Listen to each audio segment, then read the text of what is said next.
ဒီလူငယ်လေးကသူ့ရဲ့ချစ်သူကောင်မလေးကိုအိမ်ကိုခေါ်လာခဲ့ပေမဲ့သူ့အဖေကတော့အဲ့ဒီအမျိုးသမီးလေးကိုဘိုးဘွားပိုင်အဆောင်လေးကိုခေါ်သွားခဲ့ပါတယ်နော်အဲ့ဒီကောင်မလေးအပြစ်ကိုပြန်ထွက်လာတဲ့အခါမှာတော့အရန်ကိုထိတ်လန့်တုန်လှုပ်နေတဲ့ပုံစံမျိုးဖြစ်နေခဲ့တာပါ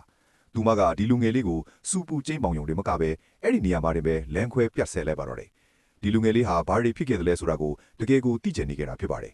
ဒီလူငယ်လေးကလေးဦးဝါတုံးကလည်းရွာထဲမှာတယောက်ယောက်လက်ထပ်ကြပြီဆိုရင်သူ့ကဖေကရွာထဲကိုအစ်စ်ဝင်လာမဲ့တရိုးသမီးတွေကိုဘိုးဘွားပိုင်အဆောင်လေးကိုအမြဲခေါ်သွားလိမ့်ရှိပါတယ်နော်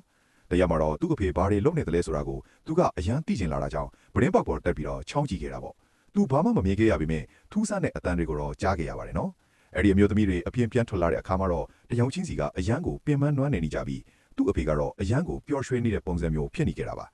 ဒီလူငယ်လေးအရွယ်ရောက်လာတဲ့အခါမှာတော့ချစ်သူကောင်မလေးအများကြီးကိုအိမ်ကိုခေါ်လာခဲ့ပေမဲ့ကောင်မလေးတိုင်းဟာအဲ့ဒီအဆောင်လေးကိုဝင်ပြီးတာနဲ့သူ့ကိုလမ်းခွဲသွားခဲ့ကြတာပါပဲတရက်မှာတော့ဒီလူငယ်လေးကနောက်ထပ်တစ်ခါထပ်ပြီးစူးစမ်းကြည့်ဖို့ဆုံးဖြတ်လိုက်ပါတယ်နော်အဲ့ဒီကောင်မလေးကတော့ဘာရီဖြစ်လာတော့မယ်ဆိုတာကိုလုံးဝမသိခဲ့ရှာပါဘူးသူမကဒီလူငယ်နဲ့လက်ထပ်ဖို့ကိုတကယ်ကိုမျှော်လင့်နေခဲ့တာပါထုံးထန်အတိုင်းပဲအဲ့ဒီကောင်မလေးကိုသူ့အဖေကဘိုးဘွားမိုင်အဆောင်လေးကိုခေါ်သွားခဲ့ပြန်ပါတယ်မကြခင်ပါပဲကောင်မလေးရဲ့စူးစူးဝါးဝါအော်ဟစ်တန်ကြီးရုတ်တရက်ထွက်ပေါ်လာခဲ့တာပေါ့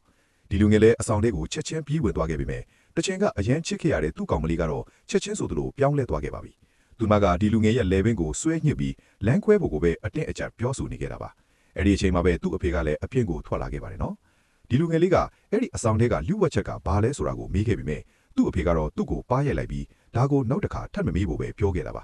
ဒါကိုမြင်သွားတဲ့ရွာသားတွေကလည်းဒီလူငယ်လေးကိုမိဘအပေါ်မတိတတ်တဲ့သားမိုက်ဆိုပြီးအဖြစ်တင်ခဲ့ကြပါသေးတယ်ဒါကဒီလူငယ်လေးကိုအထဲမှာဘာတွေရှိနေတယ်လဲဆိုတာကိုပို့ပြီးတော့သိကျင်စိတ်ပြင်းပြစေခဲ့တာပေါ့